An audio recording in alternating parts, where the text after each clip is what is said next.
اور جسم کی ٹوٹ پھوٹ اور جتنا بھی. اچھا بات سمجھ آ رہی ہے؟ تو اس کا علاج کیا ہے کہ میری نظر کسی کو نہ لگے اور کسی کی نظر مجھے نہ لگے. تو آپ میں سے سارے کہیں گے آدھا کاروبار بند کر رہے ہیں.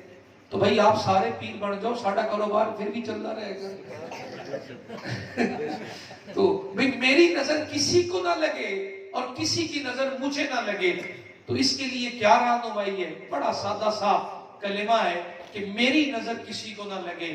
آپ کو کوئی چیز اچھی لگتی ہے, کوئی بچہ اچھا لگا, کوئی گھر میں اچھا لگا, خود آپ اپنے آپ کو اچھے لگے, بھائی اچھا لگا, پڑوسی اچھا لگا, کسی کی چیز اچھی لگی, تو دو کلمات آپ نے بولنے ہیں. پہلا آپ نے کہنا ہے ماشاءاللہ. سبحان اللہ. کیا کہنا ہے؟ بولی ماشاءاللہ. کیا کہنا ہے؟ ماشاءاللہ. اور دوسرا کہنا ہے لا حول ولا قوت الا باللہ.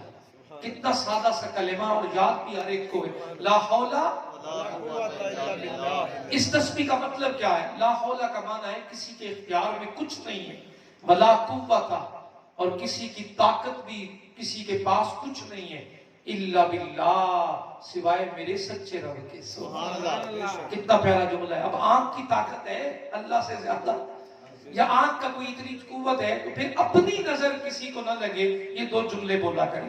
اور کسی کی نظر مجھ کو نہ لگے یا خود کو نہ لگے, تو اس کے لیے کیا پڑھنا چاہیے؟ اس کے لیے پڑھنا چاہیے قرآن پاک کی آخری دو سورتیں, سورت فلق, سورت الناس, اور ساتھ اس کے آیت الکرسی ملا لیں. اگر کوئی زیادہ جاننے والا ہے تو سورت بقرہ کی آخری دو آیات, آمن الرسول, وہاں سے شروع ہو کر مکمل, یہ دونوں آیات آخری, آیت الکرسی اور آخری دو سورتیں. اگر اس سے بھی تھوڑا ٹائم فجر کے وقت زیادہ آپ کے پاس موجود ہے تو چاروں کل پڑھ لیں, چاروں کل پڑھ لیں. کرنا کیا ہے؟ صرف ان کلمات کو پڑھنے کے بعد آپ دونوں ہاتھوں پہ پھونک ماریں. پھونک مارنے کے بعد چہرے پر, پورے جسم پر, بازوؤں پر, ہاتھوں پر یوں آپ مل لیں, ہاتھوں کو اس طرح مل لیں. آپ دن بھر جب تک شام بستر پہ نہیں آئیں گے آپ پر کسی کی نظر اثر نہیں کرے گی. آپ قرآن کی برکتوں میں وقت گزاریں گے. یہ بڑا سادہ سا, اپنے بچوں کے لیے بھی کر سکتے ہیں, اپنے لیے بھی کر سکتے ہیں. جادو سے بچنے کے لیے جو ابلیس شیطان سب پر کر رہا ہے, اس کے لیے فجر کی نماز انتہائی اہم ہے. اور ساتھ اس کے یہ کلمات اگر دہرا لیے جائیں تو نظر سے بھی بچا جا سکتا ہے. یہ ضمن جملہ آ گیا. تو اقیم الصلاۃ لذکری, نماز کی بات کر رہا تھا. تو نماز کے اندر سب سے زیادہ توجہ اور دھیان, تو مطلب کیا ہوا؟ اللہ رب العزت نے فرمایا اے میرے حبیب نماز کے اندر آئیے, فصلی لربک, تو نماز میں کسی غیر کا خیال نہ ہو, صرف تیرے رب کا خیال تیرے دل میں. توجہ بھی اللہ کی ہو. ونہر, بچی جان تو وہ بھی پیش کر دیجئے, قربانی بھی کیجئے. تو یہاں کہا انا اعطیناک الکوثر, اللہ آپ کے ہو گئے. فصلی لربک ونہر, نماز اور قربانی کے ذریعے آپ اللہ کے ہو جائیے. اس کے بعد بچے آپ کے دشمن, انا شانئک ھو الابتر. اب بتائیے جسے میرے جیسا نالائق بد دعا دے تو قبول اللہ نے کرنی ہے, آپ کسی کو بد دعا دیں قبول اللہ نے کرنی ہے, لیکن جسے خود اللہ بد دعا دے, اللہ اکبر, اور بد دعا دے کسے رہے؟ نبی پاک کے دشمنوں کو. یہ قرآن پاک سے آج نکال نہیں کوئی سکتا, قیامت تک کہہ رہے گی. بد دعا ملی کسے؟ جس سے اللہ نے برباد کرنا ہو اسے نبی پاک کا دشمن بنا دے, اسے نبی پاک کا مخالف بنا دے, اسے نبی پاک کے خلاف کھڑا کر دے گا.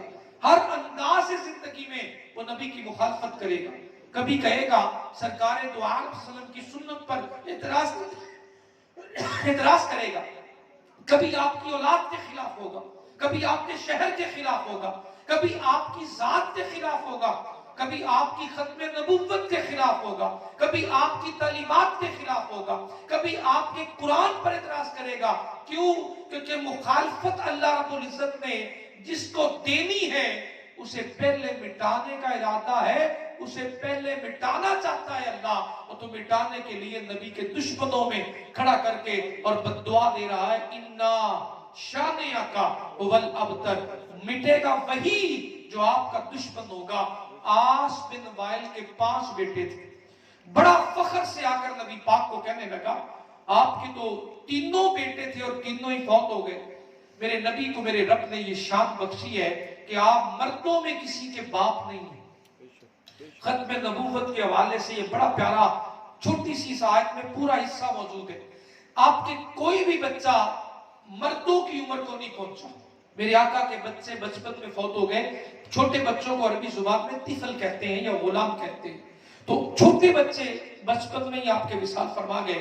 تو قرآن پاک کی وہ آیت ما کان محمد ابا احد من رجالکم، میرے محمد مردوں میں سے کسی کے باپ نہیں ہے۔ حضرت زید کو آپ نے غلاموں کی طرح پالا، اپنے بچوں کی طرح پالا، اور لوگوں نے کہنا شروع کر دیا زید ابن محمد صلی اللہ علیہ وسلم۔ حضرت زید کو نبی پاک سے نسبت دینے لگے، تو آپ کی ولدیت میں آپ کا نام آنے لگا، حضرت زید کی ولدیت میں۔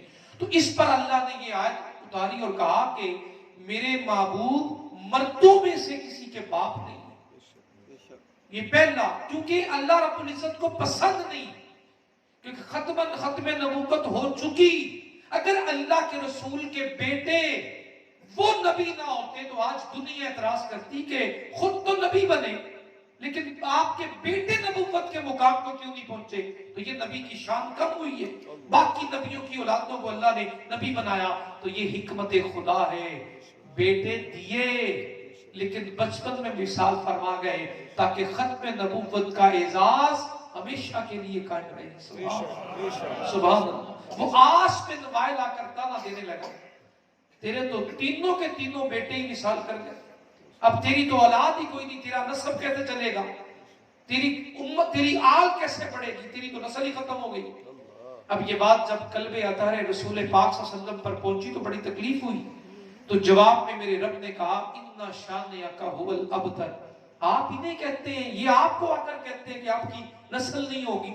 اے حبیب، دنیا کا کوئی کونا ایسا نہیں ہوگا جہاں میں تیری نسل کے سید وہاں نہ بھیجوں گا۔ کوئی دنیا کی کائنات ایسی نہیں ہوگی، پڑھنا تو آپ کی نسل پاک نے، کوئی امتی ایسا نہیں ہوگا جو میری نماز میں تیری نسل کو دعائیں نہیں دے گا۔ ہم جو درود پاک پڑھتے ہیں یہ نسل محمد کو دعا دیتے ہیں، اللہم صلی علی محمد وعلی آل محمد۔ اس کا مطلب کیا ہے؟ اے اللہ رحمت بھیج اپنے نبی پر اور نبی کی آل پر، اللہم بارک علی محمد وعلی آل محمد۔ اے اللہ برکتیں دینا ہمارے سونے نبی پاک کو اور نبی پاک کی نسل پاک کو۔ تھوڑا غور کریے تو بات کھلنے لگ جائے گی۔ جب یہ بات آپ کے کانوں تک آئی تو میرے رب نے کہا دشمن آپ کے بے نام و نشان ہوں گے۔ ہوا کیا؟ ان پانچوں بیٹوں نے آ کر میرے نبی کے ہاتھ پر بیعت کی اور میرے نبی کا کلمہ پڑھ لیا۔ کہا میرے حبیب کہا نہیں تھا کہ تیرے دشمن بے نام و نشان ہوں گے، آج کا نام لینے والا کوئی نہیں بچا، آج رسول خدا پہ جان قربان کرنے والے سے۔ یہ وہ دعا ہے، اس کا رنگ ہے جو چلتا جا رہا ہے۔ اور یہاں ایک بات شامل کر لوں کہ جہاں اتنے نبی پاک کے حق ہیں، آپ کی عزت کرنا، آپ سے محبت کرنا، سنت پر عمل کرنا، آپ کی تعظیم و تکریم کرنا، آپ کے ذکر میں بیٹھے رہنا اور کرتے رہنا، درود پاک پڑھنا، وہاں سب سے بڑا آپ کا حق ہے ختم نبوت پر ایمان رکھنا۔ سبحان اللہ، سب سے بڑا۔ وَأَنَا خَاتَمُ النَّبِيِّينَ لَا نَبِيَّ بَعْدِي، میرے بعد کوئی نبی نہیں ہوگا، میں آخری نبی ہوں۔ یہ وہ کلمات ہیں جو میرے آقا کریم صلی اللہ علیہ وسلم کی زبان اطہر سے نکلے۔ نبی بننا یا نبی بنانا یہ کسی عمل سے نہیں ہے۔ پہلی بات تو یہ ذہن میں رکھے کہ آپ کوئی عمل کریں اور عمل کرتے کرتے کہیں کہ میں نبی بن گیا ہوں، معاذ اللہ، استغفر اللہ، یہ ہے اللہ کے فضل سے نبوت کا ملنا۔ کس سے بولیے؟ پڑوچی بولیے، اللہ کے فضل سے ہے۔ اور خود میرے نبی پاک صلی اللہ علیہ وسلم نے ارشاد فرمایا اس پر تھوڑا پڑھا کرے، جانے آنے والے دور میں اپنے بچوں کے پاس بیٹھ کر ڈسکس کیا کریں، ختم نبوت اس عنوان کو اپنی اولاد میں بیٹھ کر بیان کیا کریں۔ ہم نے کل کو نہیں ہونا لیکن ہمارے بچوں کے عقیدے برباد کرنے والے بڑے ملیں گے، بڑے بڑے رنگ و روپ میں آئیں گے، مال و دولت کی پیشکش کریں گے، دعوت دیں گے، کھانے بڑے VIP دیں گے، ہو سکتا ہے رشتہ داری بھی کر لیں، کیونکہ ہم نے تو رہنا نہیں ہے، ہم نے تو مر جانا ہے۔ اپنی اولاد کی عقائد پر سب سے بڑی نظر رکھیں اور عقیدہ ختم نبوت اپنے بچوں کو گٹی میں شامل کریں، اس کی بڑی اشد ضرورت ہے۔ اس کے بغیر تو ایمان ہی ختم ہے۔ اگر ایک جملہ بھی پوچھ لیا اگر تو نبی ہے تو کوئی دلیل لا، اتنا جملہ پوچھنا. پیر میر علی شاہ صاحب رحمۃ اللہ علیہ نے لکھا ہے جو بندہ یہ پوچھے کہ تو نبی ہے تو دلیل لا, اسے ابھی شک ہے اپنے نبی کے آخری ہونے. اللہ اکبر. اپنے ایمان کی فکر کرے اور توبہ کرے. اسے ابھی شک ہے کہ میرے نبی کے بعد کوئی نبی آنا ہے. اس پر جب مناظرہ ہوا تھا نا آپ کا, تو آپ نے اس قادیانی سے کہا تھا ایک بار کہتا ہے دلیل پوچھو, تجھ سے نبی ہونے کی دلیل پوچھو. میں تجھے نبی مانتا ہی نہیں ہوں, کیونکہ میرے دل میں یقین ہے کہ میرے نبی کے بعد کوئی آخری نبی, ان کے بعد آنے والا کوئی نبی نہیں ہے. 30 جھوٹے تو آئیں گے, 30 جھوٹے نبی تو آئیں گے, لیکن ان کے بعد نبوت ختم ہو چکی ہے. تم ثابت کرو کہ تم کوئی انسان بھی ہو کہ نہیں, انسان کے پتر بھی ہو کہ نہیں. پہلے اپنی انسانیت تو ثابت کرو, نبوت تو بات کی بات. انسان ہونے پر دلیل دو نا کہ تم کوئی انسان بھی ہو کہ نہیں, انسانوں جیسا بھی تمہارا رویہ ہے کہ نہیں. اب تھوڑا غور کریے گا. آقا کریم نے ارشاد فرمایا کہ عمارت بن چکی ہے, مکمل ہو چکی ہے, ایک اینٹ کی جگہ خالی ہے, اور جو اس مکان کو دیکھنے آتا ہے وہ آ کر اس اینٹ کے پاس رک کر کہتا ہے کاش یہاں بھی اینٹ لگی ہوتی تو بلڈنگ کتنی خوبصورت لگتی. تو اس پر میرے آقا نے یہ مثال دے کر فرمایا اللہ نے نبوت کی عمارت کو مکمل کیا, ایک مقام کا حصہ رہ گیا, اور وہاں مجھے اللہ نے بھیج کر نبوت کی عمارت کو مکمل کر دیا ہے. لا نبی آبادی, میرے بعد نبی کوئی نہیں آنے والا. سبحان اللہ, سبحان اللہ. میرے بعد نبی اتنا شان آقا ہوا اللہ بتا. مٹیں گے تو آپ کے دشمن ہی مٹیں گے, آپ کی ذات کے دشمن مٹیں گے, آپ کی شان کے دشمن مٹیں گے.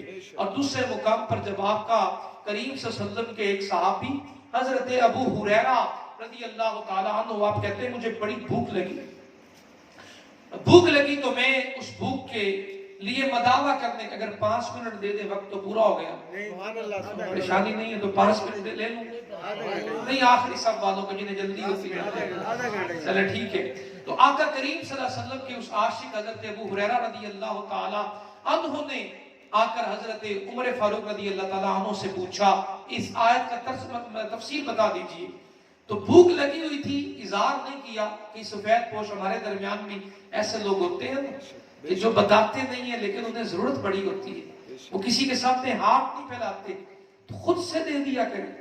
اور میں اجمل قاضی صاحب کا ایک چھوٹا سا کلپ سن رہا تھا, بڑا پیارا آپ نے ارشاد فرمایا کہ جو ہم نے فطرانہ دینا ہی ہے, عید کا انتظار ضرور کرنا ہے, تو رمضان شریف کے شروع ہوتے ہی فطرانہ ادا کر دیں. ہو سکتا ہے کئی گھروں میں روزے رکھے جائیں. بڑی پیاری بات لگی آپ کی, بہت اچھی بات لگی. تو فطرانہ تو دینا ہی ہے نا, تو روزوں سے پہلے دے دیں نکال کے کہ یہ میرا عید کا فطرانہ ہے بھائی, روزے رکھ لینا, تو خدا آپ کے رزق میں بھی برکت دے گا. تو بات کر رہا تھا اس عنوان پر حضرت ابو ہریرہ عرض کرتے ہیں کہ میں نے یہ بات جب کی تو حضرت عمر فاروق رضی اللہ تعالیٰ عنہ نے اس کی تشریح فرمائی, مسئلہ بتایا اور تشریف لے گئے. پھر میں نے وہی مسئلہ سید ابو بکر صدیق رضی اللہ تعالیٰ عنہ سے پوچھا, انہوں نے بھی بتایا اور وہ بھی چلے گئے. پھر میرے آقا کریم تاجدار کائنات, تاجدار ختم نبوت سرکار تشریف لائے. جب آقا جلوہ گر ہوئے تو میں نے ان سے بھی یہی آرزو کی, اے آقا یہ مسئلہ تو بتائیے. آپ نے مسئلے کی جانب نہیں دیکھا اور میرے چہرے کی جانب دیکھ کر ارشاد فرمایا ابو ہریرہ لگتا ہے تجھے بھوک لگی. سبحان اللہ, سبحان اللہ. خود بھیک دے اور خود کہے منگتے کا بھلا ہو. سبحان اللہ, سبحان اللہ. خود بھیک دے اور خود کہے منگتے کا بھلا ہو. کہا تجھے لگا کہ مجھے لگ رہا تجھے بھوک لگی ہے. تو جواب میں عرض کرتے ہیں آقا بتا نہیں سکتا, بڑی شدید بھوک لگی ہے. آپ دروازے پہ کھڑے ہیں اور اہل خانہ سے پوچھتے ہیں گھر میں کچھ کھانے پینے کے لیے ہے, تو گھر سے جواب آتا ہے حضور ایک پیالہ دودھ کا موجود ہے. کہا ذرا بھیجیے نا, ہمارے غلام کو بھوک لگی ہے, ہمارے عاشق کو بھوک لگی ہے. وہ پیالہ دودھ کا سرکار کے گھر سے آتا ہے. تو حضرت ابو ہریرہ کو میرے آقا ارشاد فرماتے ہیں آپ ہی نہیں, جائیے جتنے درویش ہیں نا دین سیکھنے والے, آج کوئی کسی مدرسے کا درویش ہے اور بڑا فخر کرتا ہے کہ فلاں ادارے کا پڑھا ہوا ہوں, آپ اندازہ لگائیے کائنات کے سب سے حسین معلم اور سکھانے والے اور ان کے شاگرد ہوں, شاگرد بھی جنتی, سبحان اللہ, سبحان اللہ. اور پڑھانے والے جنتیں بانٹنے والے, سبحان اللہ, جنت دینے والے. کیا کمال ادارہ ہے. اصحاب صفہ کہا گیا سرکار کے شاگردوں کو، درویشوں کو. درویش کہتے ہیں دروازے پہ رہنے والے کو. جو نبی کے درویش ہوں انہیں اور کون سا در چاہیے؟ تو کہا ذرا انہیں بھی بلا لائیے. ایک روایت میں آتا ہے 70 کے قریب لوگ ہیں، ایک میں آتا ہے اس سے زیادہ ہے، تعداد میں الگ الگ لوگ ہیں. سب جمع ہو گئے. حضرت ابو ہریرہ اپنے دل کی بات بتاتے ہیں. پیالہ ایک تھا، پینے والے جب 70 دیکھے تو میرے دل میں خیال آیا ان میں سے بچنا کیا ہے؟ ان 70 میں سے یہ بچے گا کب؟ یہ تو بچنا ہی نہیں ہے. بس یہ خیال دل میں آیا تو کہا میرے آقا نے انہیں ذرا پلائیے نا. میں نے پلانا شروع کیا. پہلے کو دیا، پھر دوسرے کو دیا، پھر تیسرے کو. دل میں یہی خیال ہے بھوک مجھے لگی تھی، مل انہیں رہا ہے. بھوک مجھے لگی تھی اور مل انہیں رہا ہے. تو جب سب کو بانٹتے بانٹتے سرکار نے جب سب نے پی لیا تو پھر میرے آقا کا حکم ہوا ابو ہریرہ اب آپ بھی پی لو. آپ بھی پیو نا. میں نے بھی خوب جی بھر کر پیا، دل لگا کے پیا. پھر میرے آقا نے پھر ارشاد فرمایا ابو ہریرہ اور پی لو. اب میں تو سیر ہو چکا تھا پر اندر سے آواز آئی ابو ہریرہ یہ نقصان نہیں کرے گا کیونکہ رسول پاک کے ہونٹوں سے جملہ نکلا. میں اور پینے لگا اور پی لیا. جب میں اپنے مکمل سیر ہو چکا، گنجائش نہیں بچی، تو میں نے پیالہ ہٹایا. اب میں پیالے کی جانب دیکھ رہا ہوں اور سوچ رہا ہوں گھر سے آیا تھا تو زیادہ بھرا ہوا تھا یا اب زیادہ بھرا ہوا؟ کون دیتا ہے دینے کو منہ چاہیے، دینے والا ہے سچا ہمارا.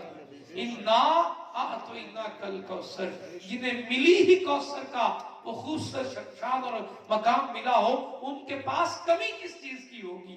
اب وہ پیالہ خود سرکار دو عالم صلی اللہ علیہ وسلم نے نوش فرمایا اور مکمل ہوا. یہ تو آپ کا معجزہ سب نے پڑھا ہے. اس سے 2 سبق میرے آقا کریم صلی اللہ علیہ وسلم کی بارگاہ سے ملتے ہیں. پہلا سبق یہ ہے کہ جب بھی مجلس میں بیٹھے ہوں تو یہ جو ہم جھوٹا کہتے ہیں نا چھوڑ دینا. ہمارے نبی سے بڑھ کر کوئی پاک اور مصفا نہیں ہے. آپ نے بھی اپنے یاروں کا پیا ہوا دودھ سب سے آخر میں نوش فرمایا. تو کسی سب نے پیا ہوگا، پیالے کی ایک جگہ پہ ہونٹ لگے ہوں گے. اور ہم جب گلاس پانی پینے کے لیے لیتے ہیں نا تو کنارے نہیں دھوتے. پینے والے کے ہونٹ تو کنارے پہ لگتے ہیں، ہم اسے اندر سے دھوتے ہیں. پانی اندر ڈال کے ہلائیں گے اور دل مطمئن ہو جائے گا ہاں بھئی انگار لے اور میں پانی ہلا لے. لیکن ہونٹ تو کنارے پہ لگتے ہیں. کیا خوب سنت ہے سرکار کی. ہونٹ 70 صحابہ کے کنارے پہ لگے، 71 صحابہ کے، اور کسی ایک جگہ پہ تو نہیں لگے ہوں گے. کنارہ تو کوئی بچا ہی نہیں ہوگا. اب اسی ہونٹوں پہ سرکار نے ہونٹ رکھے. سبحان اللہ. اور ہم جھوٹے پہ اپنے لیے بڑے پریشانیاں کھڑے رکھتے. میں تو کسی کا جھوٹا نہیں پیتا.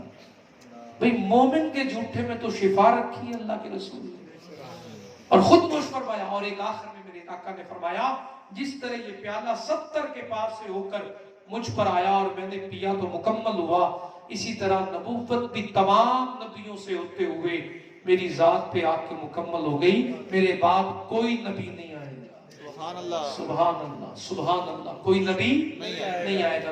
عنوان یہ ہے تو جہاں سرکار کے اتنے رسالت کے حق ہے وہاں ختم نبوت بھی ہم پر فرض ہے.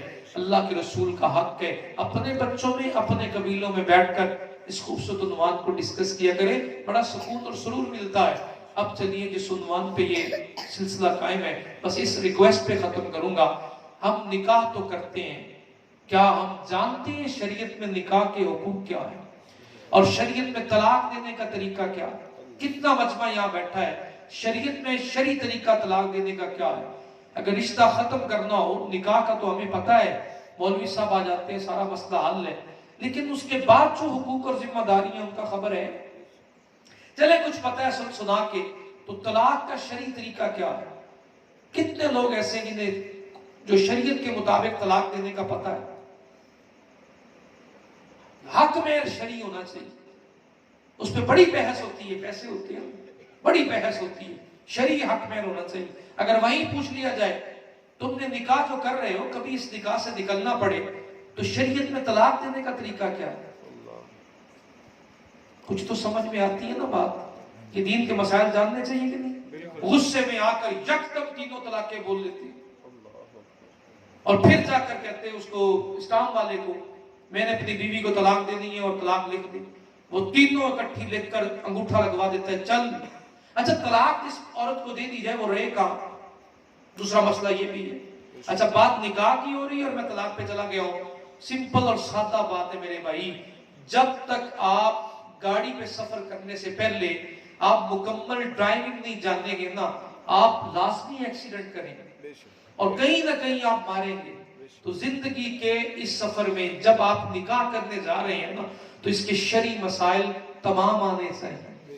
آج کی مختصر سی نشست میں بس اتنا بتاتا ہوں، نکاح کے اندر 2 باتیں فرض ہیں، 1 واجب ہے، 3 سنت ہے۔ نکاح کے اندر 2 باتیں فرض ہیں، 1 واجب ہے اور 3 سنت ہے۔ فرض کیا ہے؟ پہلے بیٹی کے پاس جاتے ہیں اور بیٹی سے جا کر کہتے ہیں فلاں فلانے کا بیٹا اتنے حق مہر کے ساتھ تیرے ساتھ نکاح کرنے کا ارادہ ہے، تو اجازت دے کہ تیرے ساتھ نکاح کر دے، یا تیری اجازت ہے کہ تیرے ساتھ نکاح کر دیا جائے؟ وہ بچی جواب میں کہے ہاں اجازت ہے، اسے کہتے ہیں ایجاب۔ یہ پہلے فرض کا ایک رکن پورا ہوا۔ پھر آتے ہیں ہم لڑکے کے پاس، اسے آ کر کہتے ہیں اس نام والی بیٹی، اس نام کی لڑکی فلاں کی بیٹی اتنے حق مہر کے ساتھ تیرے ساتھ نکاح کر رہے ہیں، تو تجھے قبول ہے؟ اب لڑکا کہتا ہے قبول، تو پہلا فرض پورا ہوا، نکاح کا پہلا فرض پورا ہوا۔ بیٹی سے جا کر اجازت لینا ایجاب کہلاتا ہے، اور لڑکے سے آ کر قبول کروانا قبول کہلاتا ہے۔ یہ ایجاب اور قبول پہلا فرض پورا ہوا۔ اور دوسرا فرض ہے 2 اشخاص کا، 2 گواہوں کا ہونا۔ نکاح کے وقت ایجاب اور قبول کے وقت کتنے گواہوں کا ہونا؟ 2۔ یہ دونوں فرض ہیں، یہ 2 فرض ہیں۔ اس کے بعد ایک واجب ہے۔ واجب کیا ہے؟ حق مہر ادا کرنا۔ جو دلہا اپنی حلال کمائی سے دلہن کو پہلے دن اپنے گھر میں قدم رکھنے سے پہلے جو گفٹ کی صورت میں دولت پیش کرتا ہے، کوئی جائیداد دے دیتا ہے، کوئی رقبہ نام لگا دیتا ہے، کوئی پراپرٹی دے دیتا ہے، کوئی پلاٹ نام لگا دیتا ہے، وہ حق مہر کہلاتا ہے۔ وہ حق مہر واجب ہے، ادا کرنا واجب ہے۔ نہیں دے گا تو اولاد جو ہوگی وہ حرامی پیدا ہوگی۔ اگر ادا کر دے گا تو حلالی ہوگی۔ اگر عورت معاف کر دیتی ہے، چھوڑ دیتی ہے، تو یہ اس کی مہربانی ہے۔ ویسے چھڑوانا نہیں چاہیے، دینا چاہیے، دینے میں برکت ہے۔ اور اس کے بعد 3 سنتیں ہیں نکاح میں۔ پہلی سنت ہے نکاح کے اندر سب سے پہلے جو سنت شامل ہے وہ ہے خطبہ نکاح، نکاح کا خطبہ پڑھنا۔ دوسری سنت ہے جو چھوارے تقسیم کرتے ہیں، کھجور یا چھوارے تقسیم کرنا نکاح کے وقت، یہ بھی سنت ہے۔ اور تیسرا اگلے دن کھانا تقسیم کرنا، اسے ولیمہ کہتے ہیں۔ چاہے 4 لوگوں کو کھانا کھلا دیں شب زفاف گزارنے کے بعد، اس کے بعد اگلے دن کھانا ہم تقسیم کرتے ہیں، اسے ولیمہ کہا گیا۔ اب یہ جو نیوندرے والی رسم ہے اور جو مہندی ہے، یہ سب کے سب ہندوستان کی رسمیں ہیں، اس کا شریعت کے اندر کوئی جواز نہیں۔ اور نیوندرے میں آ کر ایک حالت بن جاتی سود کی۔ وہ سود کی کون سی حالت ہے پتہ ہے آپ کو؟ سود بن جاتا ہے نیوندرا پاس صورتوں میں آ کر، جب آپ اور میں فکس کر دیتے ہیں کہ میں نے تجھے 500 نیوندرا ڈالا ہے، تو مجھے 1000 ڈالے گا۔ وہ جو 1000 نیوندرا ڈیمانڈ کر رہے ہیں نا، اس پر جو 500 اضافی مانگ رہے ہیں، وہ سود ہے۔ کتنے لوگ ایسے ہیں جو اس ذلت میں مبتلا ہوئے ہیں، اور کتنی برادریاں ایسی ہیں جن میں آج جھگڑے ہوئے ہوئے۔ وہ تو میرا پورا کر گیا، میں تو بتا کے نہیں دے گئے۔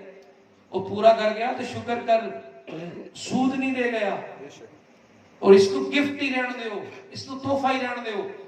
تحفے کی صورت میں دولہے کو کچھ دینا نقدی کی شکل میں یہ جائز ہے، اور فکس ڈپوزٹ کر دینا یہ سود بن جائے گا، اور آپ پھنس جائیں گے۔ 5000 کے ساتھ 1000 بڑھا کے دو، میرے نال ورتنا تیرا کہاں ہے؟ اور بھائی میرے برتن رکھ سائڈ تے، شریعت محمدیہ تو بے کچھ سمجھ آئی کوئی نہیں؟ اب سارے میرے مخالف ہو جانا۔ نیوندرا منع کر گئے، منع نہیں کر رہے ہیں، پر طریقہ شریعت دا سیکھ لو یار۔ اب اس کے بعد آتا ہے طلاق دینا۔ طلاق کا کیا حق ہے؟ یہ اللہ کے رسول نے مرد کو حق دیا، مرد کے پاس یہ رائٹ دی ہے۔ شرعاً طلاق کا طریقہ کیا ہے؟ جب عورت پاکی کے دنوں میں ہوتی ہے تو پہلے مہینے میں شوہر کو حق ہے کہ پہلے مہینے میں وہ اس سے جو ہے نا ولیدگی کے لیے 1 بار طلاق دے گا پہلے دفعہ، پھر دوسرے مہینے میں جیسے پاکی کی حالت شروع ہوگی اس کے بعد دوسری طلاق دے گا، پھر تیسرے مہینے میں تیسری طلاق دے گا۔ یہ ہے شرعی طریقہ۔ اس دوران عورت رہے گی کہاں؟ طلاق ہو جانے کے بعد عورت رہے گی کہاں؟ تو عورت اپنے شوہر کے گھر میں رہے گی۔ اور اس میں شریعت کی بہت بڑی حکمت ہے. اس دوران اگر صلح ہونی ہو نا تو پہلی طلاق کے بعد صلح کا چانس باقی رہتا ہے، دوسری کے بعد نکاح دوبارہ ہو جاتا ہے، اور جب تیسری طلاق ہو جائے تو پھر عورت حرام ہو جاتی ہے. یہ ہے شرعی طریقہ اس رشتے کو ختم کرنے کا.